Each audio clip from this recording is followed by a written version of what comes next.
বৌমা শাশুড়ির এই ঝগড়ার প্রধান কারণ হচ্ছে জেনারেশন গ্যাপ, ঠিক কিনা? শাশুড়ি এক জেনারেশনের আর বৌমা আরেক জেনারেশনের। শাশুড়ি ভাবে একরকম, বৌমা ভাবে আরেক রকম। শাশুড়ি চায় বউর উপর খবরদারি করতে, বউ চায় শাশুড়ির উপর খবরদারি করতে। এই ডমিনেটিং এর কারণে কিলাকিলি আছে না নাই? এটা ঠিক না। আমার শাশুড়ি মায়েরা যারা আছেন, প্রথমে শাশুড়ি দিয়ে শুরু করি।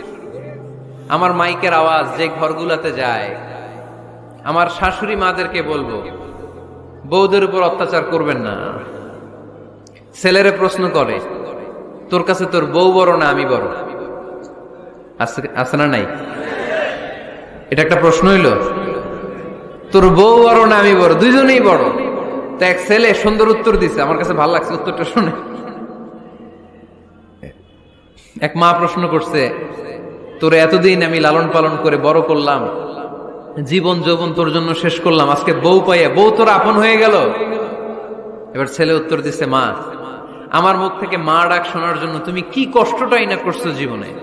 10 মাস আমারে পেটে ধারণ করলা, খাইতে পারো নাই, বমি করছো, খালি ওষুধ খাইছো, তোমার পেট কেটে আমারে বের করা হয়েছে, 2 বছর আমারে দুধ খাওয়াইছো, পেশাব পায়খানা পরিষ্কার করেছো।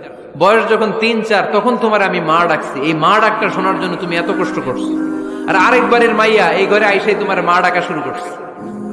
যেই মেয়েটা তোমারে মা ডাকে সে আমার আপন হবে না কেন মা? ঠিক কিনা? এই মা ডাক শোনার জন্য তুমি এত কষ্ট করলা, আমার লালন পালন করলা, 10 মাস পেটে ধরলা, পেশাব পায়খানা পরিষ্কার করলা, এরপরে মা ডাক শুনতে পারছো। আর আরেকবারের মেয়ে জানা নাই চিনা নাই এসেই তোমার ডাকা শুরু করছে মা। তো যে আমার মারে মা ডাকে তার স্থান তো আমার কলিজায়, ঠিক কিনা?